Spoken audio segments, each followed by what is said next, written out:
नमस्कार भाइयों और बहनों, मेरे चैनल वरदान पर आपका स्वागत है। आज मैं आपको सोमवार व्रत के बारे में बताने जा रही हूँ। सोमवार का व्रत साधारणतः दिन के तीसरे पहर तक होता है। व्रत में फलाहार या पारायण का कोई खास नियम नहीं होता है, किंतु यह आवश्यक है कि दिन रात में केवल एक समय भोजन करें।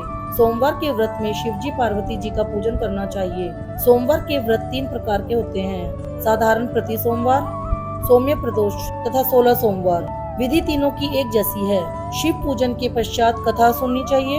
साधारण प्रति सोमवार, प्रदोष व्रत और 16 सोमवार, इन तीनों की कथाएं भी अलग अलग हैं। चलिए सौम्य प्रदोष व्रत कथा प्रारंभ करते हैं। श्री गणेशाय नमः। पूर्व काल में एक ब्राह्मणी थी। उसके पति की मृत्यु हो गई, जिससे वह निराश्रित होकर भिक्षा मांगने लग गई।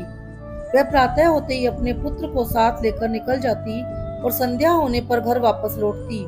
एक समय उसको विंध्य देश का राजकुमार मिला, जिसके पिता को शत्रुओं ने मार दिया था और उसको राज्य से बाहर निकाल दिया था। इस कारण वह मारा मारा फिरता था। ब्राह्मणी उसे अपने घर ले गई और उसका पालन पोषण करने लगी। एक दिन दोनों बालकों ने वन में खेलते खेलते गंधर्व कन्याओं को देखा। ब्राह्मण का बालक तो अपने घर आ गया, परंतु राजकुमार साथ नहीं आया, क्योंकि वह अंशुमती नाम की गंधर्व कन्या से बातें करने लगा था। दूसरे दिन वह फिर अपने घर से आया।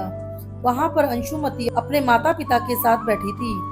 उधर ब्राह्मणी ऋषियों की आज्ञा से प्रदोष का व्रत करती थी। कुछ दिन पश्चात अंशुमती के माता पिता ने राजकुमार से कहा, तुम विंध्य देश के राजकुमार धर्मगुप्त हो। हमें भगवान श्री शंकर जी की आज्ञा हुई है कि हम अपनी पुत्री अंशुमती का विवाह तुम्हारे साथ कर दें। फिर राजकुमार का विवाह अंशुमती के साथ हो गया।